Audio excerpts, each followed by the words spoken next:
meeting of the Cabinet. First of all, could I please ask you to note that the meeting is being recorded. Item number 1 is the minutes of the last meeting. Are you all in agreement with the minutes of the last meeting? Aye. Are you happy with our signing? Yes.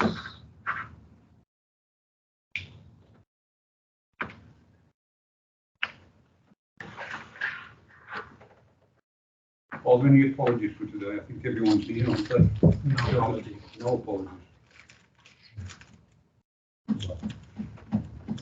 Good. Are there any declarations of interest? No declarations of interest. We now come on to item number 4, which is the capital and revenue, quarter 1, 2022, and I call on Peter Shakespeare, Corporate Director of Resources, Finance and Resources, to give the report. Thank you, Chairman. Good afternoon, members. The report attached is the budget monitoring report for quarter 1 of the 22-23 financial year.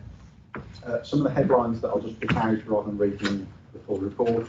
Total net projected annual service expenditure at quarter 1 is 12.269 million against an approved budget of 11.241 million. That left unadjusted, that's before appropriations to and from reserves, adverse variation of just over £1 million. The principal drivers of that £1 million were £600,000 expected expenditure relating to pay and price pressures. That includes provision for the employer's proposed pay award, around £140,000 worth of pressure from lower than expected income at our leisure centres, and £240,000 of COVID-related spend on track and trace. Following adjustments to and from the reserves to fund that, there's an adverse variation of £173,000. Once favourable movements are accounted for relating to our capital and treasury management activities, if you remember, following borrowing at historically low interest rates and investment income performing better than expected, there's a minor net favourable variation across the council of £95,000. Members will recall that the budget for 22-23 assumed a deficit to be funded from the general fund of just over £1 million, £1,051,000. The current projected contribution from the general fund now stands at £956,000, which is a £95,000 improvement against the budget.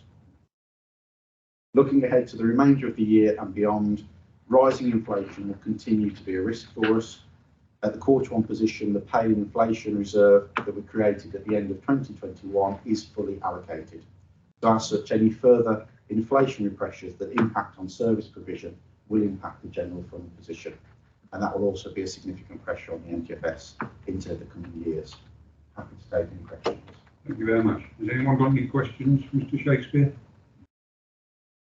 No? No one got any questions? Well, the recommendation is it is recommended that Cabinet review and note quarter 1 financial position. You all in agreement? Aye. Thank you.